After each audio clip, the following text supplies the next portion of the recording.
उम्मीद के बल पर जब हमने जी लाजा त कठिन से कठिन मार्ग आसान लगेला। उम्मीद जीवन में एगो पॉजिटिविटी आनेला और सिर छिपाए के एगो छत भी मिलेला। रोज के एसडीएफ लोग लाविशाय रोज आवेलन जहाँ पर उ लोग के एगो पनाह मिले। जे लेखनी से उ लोग के दोस्ती रहत त जरूर लिखत कि कैसे जीवन के बुरा संकट उ लोग के हिया लेके आन देले बा।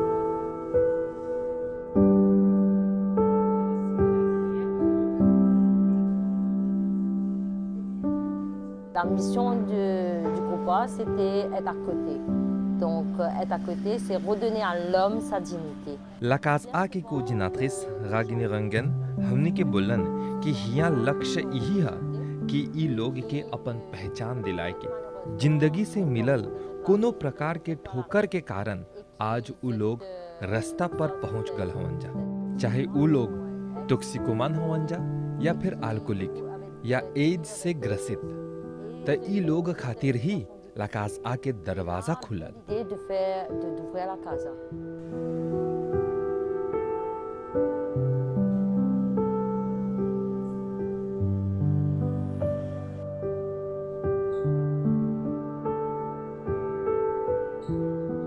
Como tinha SDF, construiu essa plaça onde ele ouvia. Tô vi quando ele lá não. जब एसडीएफ रहली त ई जगह के देखली हिया कौन ची बा ई जाने की खोजत रहली। जब हमार पत्नी गुजर गल रहलन त हमार जीवन उथल पुथल हो गल रहल। ओकर से हमार धीर लगाव रहल। मौताल सब गईली। लाधोग से हमार जीवन में ढेर प्रॉब्लम आल बा। Mas esse velho mudou. Maja mo finisik maja tous हर जेजी के हम हिया आइला त हिया हमनी सब महिला भेटाइला जा। हमनी के एगो गैन्यो चलेला त उ गैन्यो में हमने अपन दुख बांटेला जा। कैसे हमनी के लड़का लोग लाधोग के नरक में घुस गल हवन जा। सिचुएशन काफी गंभीर हो गल बा। Qui ça n'a pas amené ça dans nos sociétés, qui ça n'a pas amené ça dans nos pays. Nos enfants peuvent grandir, peuvent souffrir. Un malade, ça, nos enfants peuvent souffrir aussi à ça. SDF लोग के फिर से समाज में पहचान दिलाए के आम जनता के बहुत ही बड़ा योगदान बा।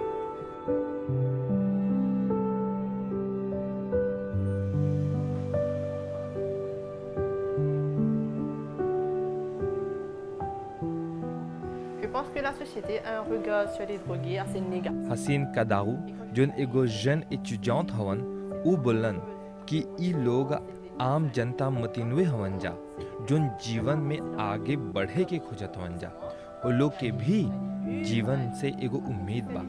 उ लोग जब हिया आवेलन जा त एगो उम्मीद के साथ आवेलन जा।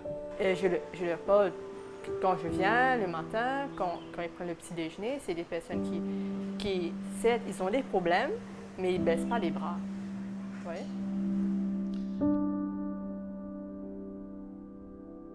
लकाज आ जोन पोलवी के दिल में पाइल जाला ई लकाज के एगो बहुत ही बड़ा जिम्मेदारी बा।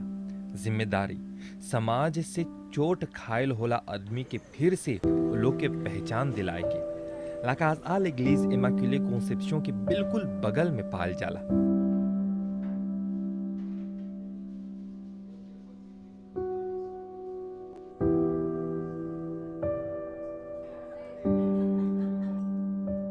यहाँ चाय और खाना के साथ साथ एगो अपनापन मिलेला, बातचीत होवेला, जीवन जिए के साहस मिलेला।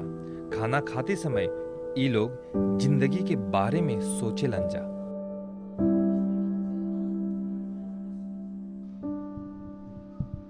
Et puis à midi, रागिनी रंगन बोलन कि हिया वॉलंटियर लोग आवेलन जा खाना बनाए के। वो लोग खातिर घर के खाना तैयार होवेला जैसे पोisson साले हो गाय तो हो गाय सोमो कारीपुल फराता इत्यादि। फिर ओकर बाद जुपैन भी मिलेला।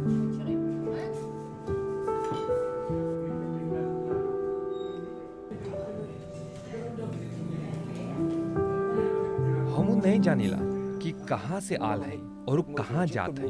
लाधोग के कारण सब कुछ हमार बर्बाद हो गल बा। हम जेनेस लो के यही बोलब कि एकर में नए घुसे की ई जिंदगी नहीं है। Moi, tu déjà, dans la drogue, m'en arrêté. C'est pas moi, m'en arrêté. C'est mon... हम आगे लाधोग में रहली बखिर अब छोड़ देनी यहाँ लाकास आके सहायता मिलल। अब हम मितादोन में हैं। ई हमरे डिसीजन है। C'est pas là. C'est-à-dire, moi, je prends mes décisions, pas moi. हिया हमने नॉन जजमेंट पर काम करेला जा, मतलब जैसे भी हवा कोनो स्थिति में हवा ई दरवाजा तोहर खातिर खुलल बा। फजीरे हमने वो लोग के स्वागत चाय के साथ करेला जा। अभी हमने हिया खुश हैं जा बखिर जैसे ही हिया से निकलब जा तो एगो दूसर जिंदगी शुरू हुई।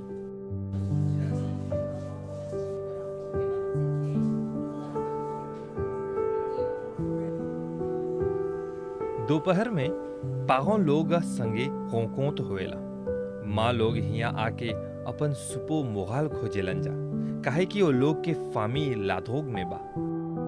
Et en parallèle, nous travaillons aussi avec mes parents. यहाँ की डायरेक्ट्रिस हमनी के बोलन कि हमनी पाहों लोग से काम करेला जा जेकर लड़का या फिर पति टॉक्सिकोमान हवन जा। हमनी देखली जा कि ई माई लोग कब्बो नहीं सोचले रहलन जा कि वो लोग के लड़का टॉक्सिकोमान होए। ई माई लोग ढेर मुश्किल के सामना करेलन जा Et qui ont dit être toxicomanes et qui passent des fois par beaucoup de calvaire quand on a des enfants qui sont toxicomanes. Mes enfants font 30 là-dedans. 3 बरिस होल हमार लड़का ई नरक में घुसल। हमार पति भी 30 साल से लाधोग में बा। हम ढेर जगह गईली ओकरो बदौलत से हम ई लाकास आ के बारे में जन।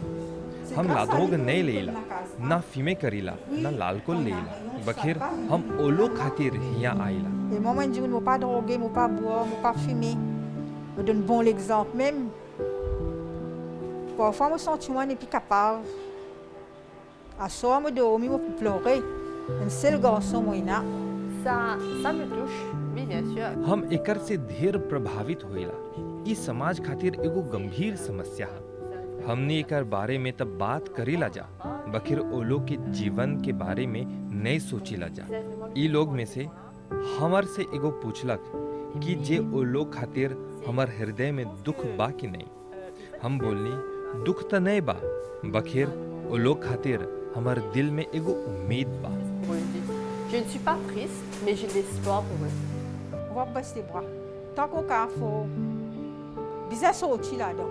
हम हार नहीं मानब इन नरक से चाहे निकले की। हम अपन लड़का से बोलीला कि जब छोटा रहले त तोहर खातिर ढेर चीज कर ली, तोहरा हम देखली, तोहर छोटा छोटा जरूरत हम पूरा कर ली। आज तू 18 बरिस के हो गल हवा, अब तू ई सब बुरा चीज अपन देह में काहे डाले ले। Je vais calculer. Sauve la vie, ça va me zénis là. Oui, ça m'inquiète parce que de plus en plus, c'est les jeunes qui sont... ढेर नौजवान एकर से प्रभावित होएला। हम एकर से चिंतित हई काहे कि ई लोग हमर उम्र के हवन जा। लोग बोलेलन जा कि हमनी के भविष्य हमनी के हाथ में बा, हमनी के चाहेला अपन भविष्य बनाए के बखिर जब हम ई लोग के देखिला त हम चिंता में पड़ जाइला।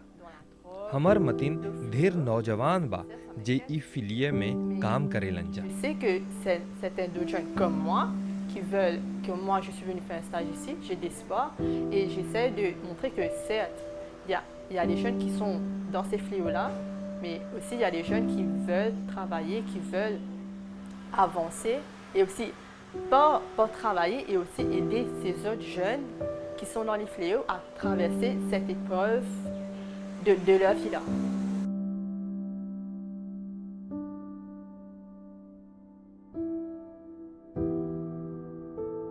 Tous les jours, les vies me pleurer. रोज के जब हम उठिला त हम अपन हाथ ऊपर उठा देला, भगवान से ही प्रार्थना करेला कि हे भगवान ई लाधो के जिस्पागित कर दिया। हमर बेटा लेगलीज नहीं जाला, लामेसुए नहीं जाला, लाप्रिय नहीं करेला, खाली लाधोग के पीछे दौड़ेला। कब्बो कब्बो नहीं खाला, लाधोग से और पतला हुआ जात बा। दुखतिया लोग बोलले हवन जा कि लाधोग से होकर लातेत अफेक्टे होई, पुमो लेफा सब बीमार हो जाए। Il va vous donner que mal sortir et elle prendra. Moi, c'était une bâtire. हमर खातिर एगो मौचिया जैसे चलता अभी हर तरीका से देफेतवे भाई कर में फिनांस ला santé परिवार लयका सब कुछ perdu हो जाला। Tout de suite, que de manière, ou perdu. Côté finance, côté ou la santé, ou perdu famille, ou perdu enfants, ou perdu tout ce qui est là. La drogue, c'est une chose, ou perdu tout ce qui est là. La drogue एगो बुरा चीज है। एकर में नहीं चाहेला घुसे के, एकरा नहीं ये चाहेला छुए के। ढेर जना एकरा चख के फिर से घुस गल हवन जा, फिर समाप्त, बर्बाद। Ponze minha ali.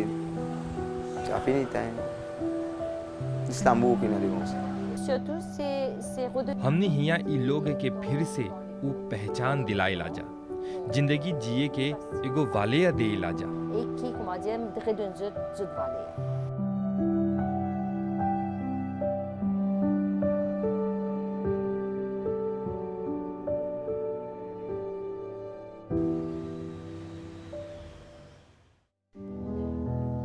अभी दिन समाप्त हुआ था।